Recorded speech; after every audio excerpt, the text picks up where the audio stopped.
Sean, let's discuss exactly what you can tell us about these drone attacks that have been taking place on Russian soil. Yeah, literally as a lead-in, just because there were 2 people killed in Kyiv. So it's obviously these attacks going both ways.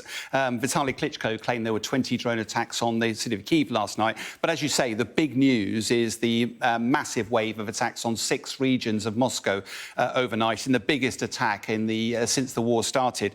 Now, you can see most of the targets are around Moscow and down to the south, close to Ukraine. But I'm going to draw your attention up to Pskov, which is just up near you. It's only about 20 miles away from the Estonia-Latvia border to the north there, and apparently there were 10 to 20 drones attacking up there.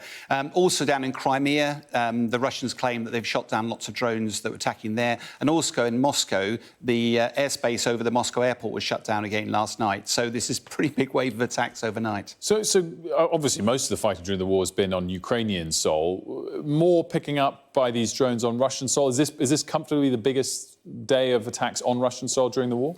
It is comfortably, and it's quite significant, I think, particularly. Is this a degree of frustration from the Ukrainians that they're just not making progress, or is it actually time to events on the ground? And I'm always suspicious of coincidences, and you look at exactly where the war is at the moment, almost certainly it is linked. Let's close in on Pskov, which is, it's the home to the Ilyushin 76s, which is military, very large transport aircraft that are used to transport troops, ammunition, potentially vehicles and stuff like that.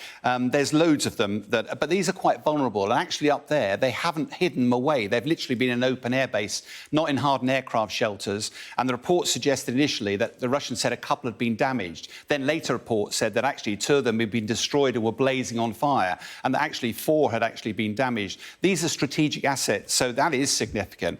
But it's also linked to the war and the phase of the war. We're 12 weeks in to the spring offensive, and the front lines have been pretty static.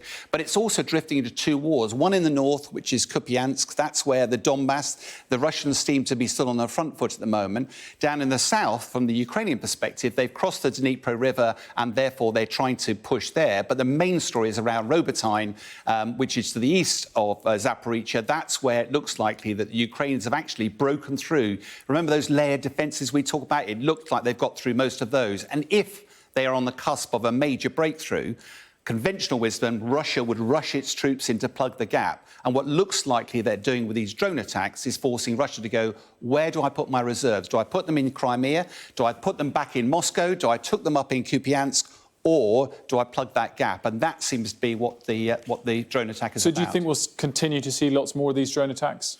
I don't think they're going to have enough drones to be able to continue these drone attacks for any length of time. I think it's going to be a small window. The key for me is why these drone... In previous wars, we've not really seen the use of them. It's become the drone wars. And Ukraine's been very good at using long-range... the Russians have been using long-range Shahed 136 drones, but the Ukrainians have also been using these nano drones. And the advantage is they're long-range, short-range, they're cheap, they're cheerful. They can't protect themselves very well, so they're quite vulnerable, but... You know, their quantity has a quality all of its own, and we're seeing that by putting in massive attacks. Also, innovation, which is not a byword for Russian military, is something the Ukrainians, they're adapting these things overnight in response to threats and making them more impressive. So the drones are exploiting Russian complacency. They're putting large aircraft exposed on airfields. They're being very good at psychological warfare. They're attacking Russia. They're not damaging anything specifically, but psychologically a huge impact. And on the front line, it's the eyes and ears of the battlefield. These drones are fundamentally changing the way that war is being conducted, with profound implications for us in the long term. Sure. As always, thanks so much.